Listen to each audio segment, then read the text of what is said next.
So I'm telling you tonight, try it. Try it every moment of time.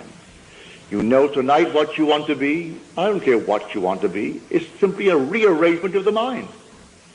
And you rearrange the mind not through any study and any effort. It's simply a mere assumption. What do I want to be?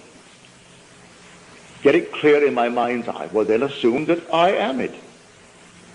You're called upon when you are dumb to assume that you're exactly what you want to be. Not dumb because you don't want to be that. You want to be as free as the wind. Well, assume that you are. May I tell you in a way that no one knows you'll become it. But you must persevere. And the word perseverance is true. If I don't believe it, well then 1 second later, I've turned back to my former state and become once more Lot's wife, the pillar of salt. Salt is a preservative. In the old days, the only way to preserve something is to salt it. Not so long ago, when I was a little boy, we caught fish, an enormous quantity of fish, because we didn't have these enormous fleets catching our fish. So we had fish to burn, literally burn. If they didn't get in before, say, 3 o'clock in the afternoon, what did they have? They could either put it onto the dung heap and make dung out of it, or clean it up and salt it. So they cleaned it up and salted it. It would keep indefinitely, for we had no refrigeration. So you salted the fish. Now we could have salt flying fish, if you wanted it that way. But fish that were not consumed by sundown was discarded. Use it for bait the next day, or use it in the dung heap and fertilize the fields with it. So salt is a preservative.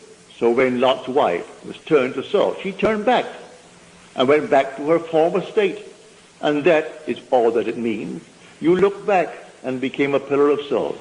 You turned back to the state you said you would leave behind you. And looking back, you were salted. You were preserved in it.